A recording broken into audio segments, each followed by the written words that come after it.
sedang sanak sejahtera. Apa khabar semua? Pak Su harap anda sehat, ceria dan bersemangat ya. Baik, dalam siri kali ini Pak Su nak kongsikan ya bagaimana cara untuk kita meningkatkan kemahiran ya. Kemahiran-kemahiran membuat persepsi yang tepat ya, yang lebih positif ya. Kerana seperti mana yang kita telah bincangkan dalam siri lepas ya, persepsi itu adalah satu cara bagaimana seseorang membuat tanggapan, membuat tafsiran, ya, membuat penilaian, membuat pemahaman terhadap sesuatu perkara atau seseorang ya.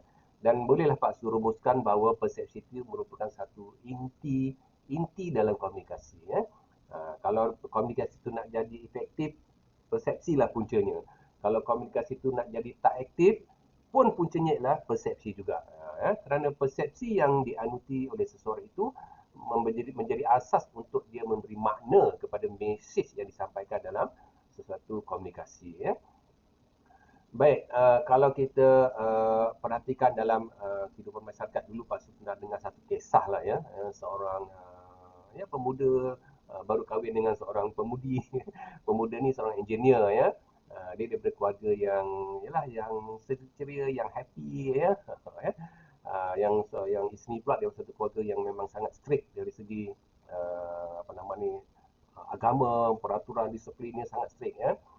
Jadi apabila mereka berkahwin, ya, biasalah ya, yang pemuda engineer ni tadi ya nak bergurau ya, nak dah dapat isteri kan, nak bergurau. Dia pun buatlah joke semua ya. Jadi bila dia buat joke, isteri pun kata, qala Rasulullah sallallahu alaihi wasallam. Dia sebut satu hadis yang cerita macam mana Nabi apa nama ya, kalau Nabi kalau orang menjaga dia macam mana. Jadi dia asyik qala Rasulullah. Jadi suami jadi stres, jadi tension ya, maka berlaku ketegangan ya, antara mereka ni baru kahwin ya. Jadi sebenarnya bukanlah salah ya hadis yang dibaca oleh si isteri tadi ya, tak salah ya. Tapi cara dia ya, cara dia tu mungkin tak apa. Jadi ini berkait dengan persepsi ya, berkait dengan persepsi ya. Jadi kalau apa nama macam Pak Su katakan dulu ya, kalau suami dan isteri memiliki persepsi yang berbeza, akan jadi masalah dari segi komunikasi ya. Apapun kita tengok apakah yang kita maksud dengan persepsi yang salah ni ya. Itu dia. Baik, kalau kita lihat di sini ya, persepsi yang salah atau kita kata distorted perception itu dia telah banyak menimbulkan masalah ya dalam masyarakat ya, menimbulkan masalah, menimbulkan konflik, menimbulkan krisis ya dalam hubungan sosial. Macam yang Pak Su bagi contoh tadi, suami isteri ya. Suami isteri ya. Pernah juga Pak Su dengar satu cerita ya, apa nama isteri ni ikut mazhab Syafi'i, yang suami juga ikut mazhab yang lain. Bila kahwin, jadi bila nak sembahyang maghrib, suami pun peganglah isteri. Jom yang kita sembahyang. Isteri kata batal. Suami kata tak batal. Jadi masalah ya, jadi ketegangan ya, jadi masalah. Jadi tadi kita kata tadi distorted ya, persepsi yang salah telah menimbulkan berbagai masalah, konflik, krisis dalam hubungan sosial ya. Kalau kita tengok nombor kat bawah ni, ni nombor apa ni? Ya. Jadi si A dikata 9 ya. Si B kata 6. Ni kawan kita ni yang sebelah sini ni. Dia kata 6, kawan ni 9, 6, 9, 6, 9, 6 ya. Ya. Jadi apa yang masalah kat sini ya? 9 ke 6? Ya. Jadi A kata 9, B kata 6. Ya. Jadi yang sebenarnya apa? Nanti kita tengok ya. Nanti kita tengok macam mana cara kita nak atasi masalah ni ya. Okey. Jadi kita tengok dulu ya. Persepsi-persepsi yang salah atau distorted ini menyebabkan salah faham. Macam Pak Su bagi contoh tadilah ya. Pasangan engineer dengan tadi perempuan tadi, dia kata tadi yang berbeza mazhab tadi kan, salah faham, mewujudkan salah faham ya, kerana persepsi yang distorted ya, persepsi yang salah ya. Yang kedua, kebencian ya. Persepsi yang salah juga boleh menimbulkan kebencian. Bila kita dah salah faham, boleh timbul masalah benci lah.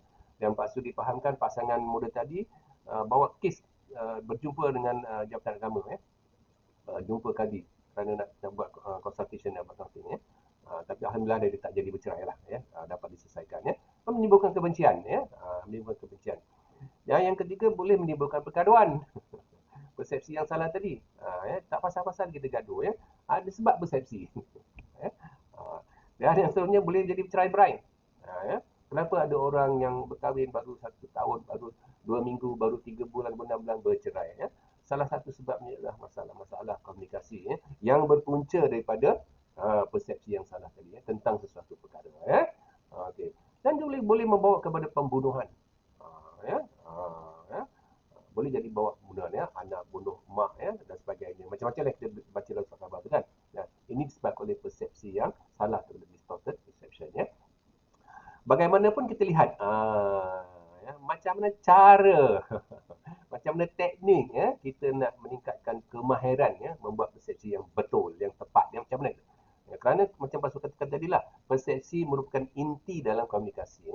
Jadi kalau kita asyik distorted aja, asyik salah aja persepsi kita, maka kita menimbulkan masalah pada diri kita dan pada orang lain. Baik, cara yang pertama, kita hendaklah kenali diri kita sebaiknya. Know yourself accurately. Kita ni sikap apa kepercayaan kita, apa nilai yang kita pegang, apa ideologi yang menjadi yang kita yakini, banyak perkara, banyak dia punya segmen-segmen ni. Kita kena tahu, apa kita ni personality jenis apa, personality A ke B ke C D ke. Kalau personality, ambillah ujian personality dulu Pak sudah bincang kan, supaya kita tahu. Jadi kalau kita berbeza pandangan pendapat tentang satu perkara turunan, kita tahu yelah dia ni personality B, aku personality B sebab itulah dia kata macam tu Jadi kita boleh bertolak ansur Kalau kita kenal diri kita, jadi kita mudah untuk bertolak ansur. Kalau kita tak kenal diri kita, kita boleh aku tak percaya, kau memang salah lah aku cakap, aku tak boleh terima lah. Kadang-kadang benda tu kata betul lah kerana persepsi tadi Jadi kita kenali diri kita dengan sebaiknya. Ini akan mengurangkan masalah-masalah persepsi tadi Yang kedua, ambil sikap yang lebih positif dalam apa perkara pun, kalau kita berdepan dengan perbezaan-perbezaan pandangan, pendapat cara menyelesaikan sesuatu perkara so kita ambil langkah, kita bersikap lebih positif dia ni dalam kehidupan kita ni banyak benda yang sifatnya subjektif kita pernah buat benda tu di satu tempat, mungkin kita berjaya buat macam tu, tapi di tempat ni pula dengan latar belakang yang berbeza-beza semua, mungkin tak boleh tapi kalau kita ambil sikap positif, kita kata mungkin ini satu pendekatan yang baru, yang lebih baik lagi jadi kita positif kalau kita ambil sikap positif, nanti akan mengurangkan kita membuat satu persepsi yang distorted tadi yang salah tadi okey.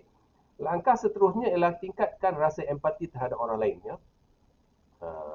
empati ni dia punya basicnya ialah kasih sayang So kalau kita ada rasa sayang, rasa kasih sesama insan, tak kisahlah agama apa pun, tak kisahlah kedudukan dia, tak kisahlah pekerjaannya, kalau itu menjadi asas yang ada pada diri kita, kita akan mudah rasa empati kita akan mudah rasa, yalah, kalau orang itu susah, kita rasa kesusahannya, kalau orang itu sedih, kita rasa kesedihannya kalau orang itu derita, kita rasa kederitaannya, kalau orang itu mengalami stres maunya, kita dapat bayangkan macam mana rasa yang dialami kita dapat menyelami hati budinya, perasaannya, emosinya.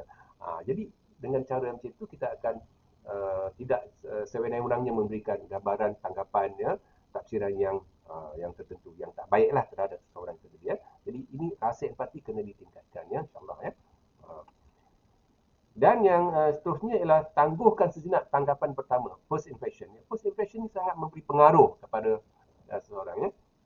Kadang-kadang kita melihat seseorang tu, cara pakai ni kita kata ni, ini budak ni teruk ni keluar ni koyak rabak ni dia ni tak pakai stokin kita dah cepat-cepat kita buat impression yang negatif kita tak selidik lagi kita tak tanya lagi, kita tak kenal dia lagi, kita dah buat impression. Jadi untuk mengelakkan kita buat persepsi yang distorted ataupun yang salah tadi, kita pause tangguh sejenak, tunggu dulu, jangan buat persepsi apa-apa, tunggu dulu, tengok dulu.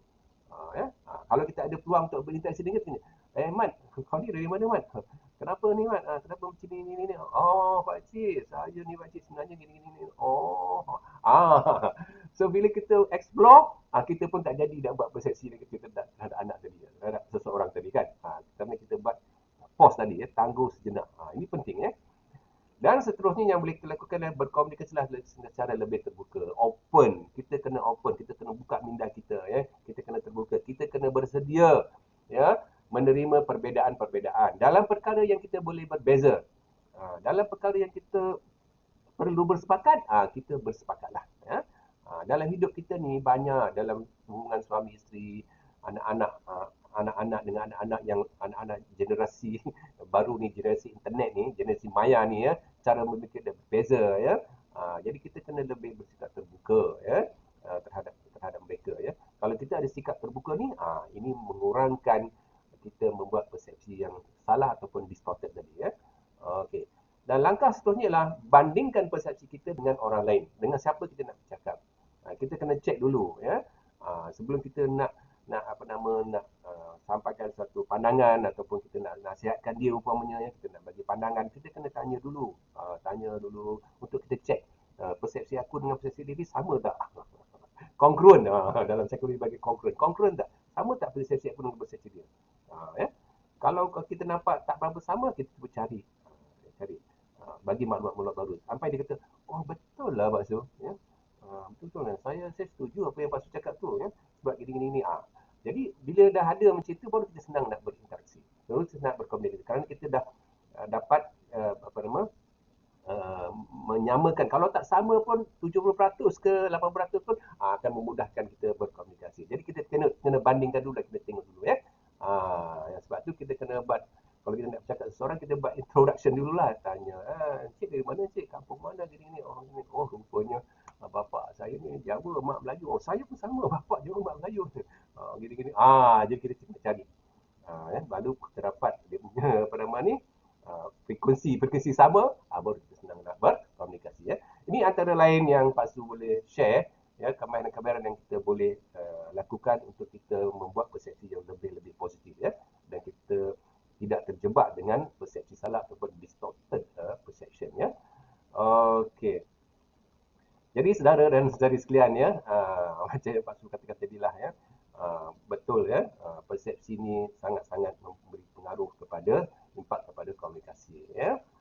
Boleh jadi kita salah faham, boleh jadi kita timbulkan kebencian, boleh jadi permusuhan, boleh jadi cerai-berai, boleh jadi pembunuhan ya. Kadang-kadang berpunca daripada persepsi ya. Dan persepsi-persepsi yang distorted ini banyak berlaku ya, di mana-mana dalam interaksi kita seharian ya. Sebab tu macam Pak Su katakan tadi, kita usaha untuk kita perbaiki